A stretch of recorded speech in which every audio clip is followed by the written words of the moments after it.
की तरफ फोकस करने का अन्वेष रथ हमारे संवाददाता हमारे साथ जुड़ रहे हैं नई दिल्ली से इस वक्त। आइए जानते क्या है बड़ी खबर उनके पास। अन्वेष बताइए। सर, ये खबर बीईएल और बीडीएल के साथ जुड़ी हुई है। वहीं पे ये खबर सेम टाइम पे रशिया से भी जुड़ी हुई है। हम भारत और रशिया मिल करके को डेवलप कर सकता है S-500, यानी कि 500 किलोमीटर की दूरी से आने वाली कोई भी मिसाइल या एयर सिस्टम को टारगेट करने के लिए ये कारगर होगा। जिस तरीके से S-400 को इस्तेमाल किया गया था, उसी तरीके से S-500 भारत और रशिया मिलकर डेवलप कर सकता है। रशिया की तरफ से ये पेशकश भारत को की गई है कि आइए हम मिलकर S-500 को डेवलप करें।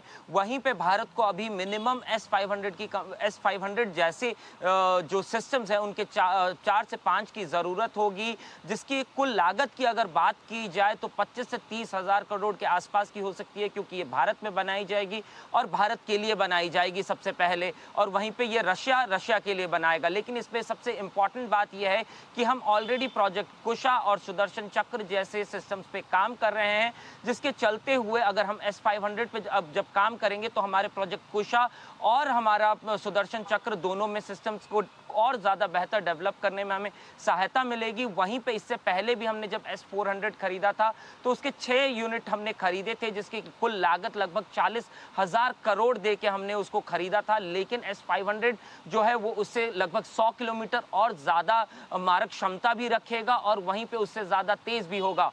वहीं पे ऑलरेडी इंडिया ने 250 किलोमीटर तक मारक क्षमता वाली जो प्रोजेक्ट कुशा है उसको ऑलरेडी डेवलप किया है, उसको टेस्ट भी कर चुके हैं, उसके फर्स्ट राउंड्स ऑफ ट्रायल हो चुके हैं। लेकिन वहीं पे S-500 जैसे जो सिस्टम्स है वो भारत के लिए ज़्यादा कारगर साबित होगा।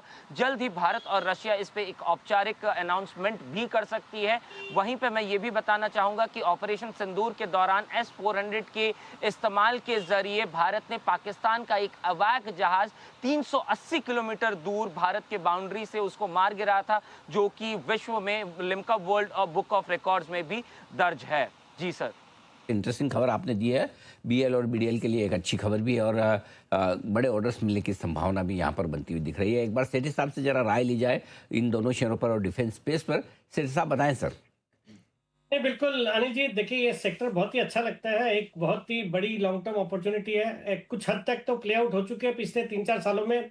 हमने देखा सभी डिफेंस स्टॉक्स ने अच्छे रिटर्न्स दिए हैं। जिस तरह से जियोपॉलिटिकल टेंशन्स है, हम भी घिरे हुए हैं कई दुश्मन देशों से, और बाकी दुनिया भर में जिस तरह से जियोपॉलिटिकल टेंशन्स है, पूरा सेक्टर ही अच्छा करेगा। और सभी कंट्री अपने डिफेंस बजट बढ़ा रही है, तो उसका भी एक बड़ा फायदा इन सब कंपनियों को होता है, बिकॉज भारत भी उसमें पीछे नहीं रहेगा। प्लस आजकल इंडिया से एक्सपोर्ट को भी सरकार बढ़ावा दे रही है। पिछले साल भी हमने अच्छा खासा एक्सपोर्ट करा है। और ये जो खबरें आ रही है S-500 के लिए कोलैबोरेट करेंगे भारतीय कंपनियों से, जिसमें बीएल बीडीएल को तो डेफिनेटली फायदा होगा ही। मुझे लगता है HAL also is a stock to watch out for. बड़ी कंपनी और दिग्गज स्टॉक है डिफेंस सेक्टर का। बट जो मिड साइज कंपनियां हैं जैसे अपोलो माइक्रो, कई बार मैं चर्चा करता हूँ, अभी जो प्रोजेक्ट खुशा की बात हो रही थी उसमें भी वो पार्टिसिपेट करती है कंपनी। फिर डेटा पैटर्न्स है, पारस डिफेंस है, एमटा टेक्नोलॉजीज, मुझे लगता है ये सब स्टॉक्स पे भी ध्यान देना चाहिए। और मुझे लगता है ये पूरा सेक्टर अच्छा करेगा। एक मीडियम से लंबी अवधि के लिए निवेशित रहने की सलाह है, या कोई भी गिरावट में खरीदारी करने के ही मौके ढूंढने चाहिए इन सब स्टॉक्स में। ओके, चलिए डिफेंस स्पेस पर तो बड़ी स्ट्रॉन्ग व्यू निकल कर आ रही है। खरीदारी करके चले और पोजीशन है तो बिल्कुल होल्ड भी करके रखे। कुछ और बड़े ऑर्डर्स मिलने की संभावना है बीएल बीडीएल के लिए आ रही हैं। केआई इंडस्ट्रीज, इस पर नजर डालिए। आज ये स्टॉक भी